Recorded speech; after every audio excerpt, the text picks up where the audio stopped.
100 hari pertama, ya saya sudah beri istilahnya peringatan berkali-kali. Pemerintahan Prabowo Gibran telah berjalan lebih dari 100 hari, namun apakah hasilnya sudah sesuai dengan harapan rakyat? Sayangnya, tidak semua menteri dalam Kabinet Merah Putih menunjukkan performa terbaiknya. Beberapa di antaranya bahkan mendapat sorotan tajam akibat kinerja yang dianggap kurang optimal. Gelombang desakan publik yang meminta adanya perombakan kabinet semakin terasa. Presiden Prabowo Subianto pun tidak tinggal diam. Dengan tegas, ia menyatakan bahwa dirinya siap melakukan reshuffle jika ada pejabat yang bekerja tidak sesuai dengan kepentingan rakyat. Saya ingin tegakkan itu. Kepentingan hanya untuk bangsa dan rakyat, tidak ada kepentingan lain. Jadi, yang tidak mau bekerja benar-benar untuk rakyat, saya akan singkirkan, ujar Prabowo dalam acara peringatan Harlah ke-102 Nahdlatul Ulama di Istora Senayan, 5 Februari 2025. Berdasarkan riset yang dilakukan Center of Economic and Law Studies, CELIOS, dalam laporan bertajuk 100 hari dalam angka, catatan evaluasi Kabinet Prabowo Gibran, ada 5 menteri yang dinilai memiliki kinerja terburuk. Berikut daftarnya: Menteri Kehutanan Raja Juli Antoni, Menteri Koperasi Budi Ari, Menteri SDM Bahlil Lahadalia, Menteri HAM Natalius Pigai, Menteri Desa dan Pembangunan Daerah Tertinggal Yandri Susanto. Tak hanya itu, laporan tersebut juga mencatat 5 menteri dan kepala lembaga yang dianggap minim aktivitas dalam 100 hari pertama. Lagi-lagi, Menteri Kehutanan menempati posisi teratas dalam kategori ini. Direktur Eksekutif Parameter Politik Indonesia, Adi Prayitno, menegaskan bahwa menteri yang tidak menunjukkan performa dalam lebih dari 100 hari seharusnya dievaluasi. Ia juga menekankan pentingnya janji kampanye Prabowo Gibran yang ingin langsung, tancap gas, untuk kesejahteraan rakyat.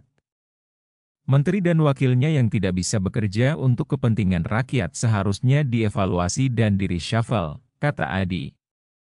Ia juga menyoroti adanya menteri yang justru membuat kegaduhan dengan kebijakan yang tidak pro-rakyat. Kalau ada yang bikin blunder, tidak bersih, dan tidak memihak rakyat, maka harus ditindak dan diganti oleh Prabowo, tambahnya. Pernyataan tegas Prabowo ini tentu menjadi perhatian publik. Apakah reshuffle benar-benar akan terjadi, ataukah ini hanya sekadar ancaman politik untuk mendisiplinkan para menterinya? Yang jelas, rakyat berharap pemerintahan Prabowo Gibran benar-benar menghadirkan perubahan nyata dan bukan sekadar janji kampanye belaka. Menarik untuk ditunggu bagaimana langkah Presiden ke-8 RI ini dalam membangun kabinet yang lebih solid dan efektif demi kepentingan bangsa dan negara. 100 hari pertama, ya saya sudah beri istilahnya peringatan berkali-kali. Sekarang, siapa yang bandel,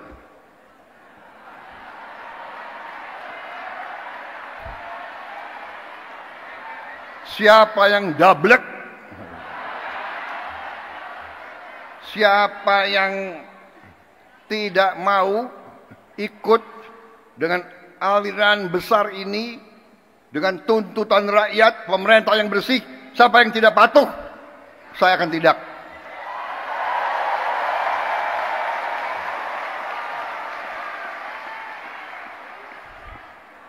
Dan saudara-saudara, jangan kira kami ini bodoh. Memang ada yang mengatakan saya ini tolol, ada. Nggak apa-apa. Ada yang mengatakan saya bajingan yang tolol, ya kan? Tapi saya nggak sebut namanya, kalian sudah tahu loh. Nggak apa-apa. Tapi kami paham dan kami mengerti. Dari saudara-saudara, ya, 100 hari pertama kami akan baik. Dalam arti, saya berharap ada kesadaran. Saya pernah menyampaikan, seluruh aparat, seluruh institusi, bersihkan dirimu.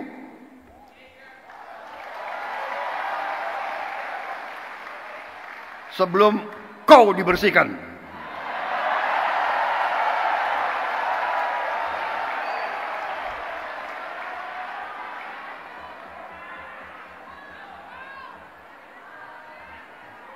Dan saya ingatkan semua aparat, kesetiaanmu adalah kepada bangsa negara dan rakyat Indonesia. Kalau kau tidak setia kepada rakyat Indonesia, kalau kau menghalangi kebijakan-kebijakan yang untuk membantu rakyat Indonesia, saya akan tindak, saudara-saudara sekalian.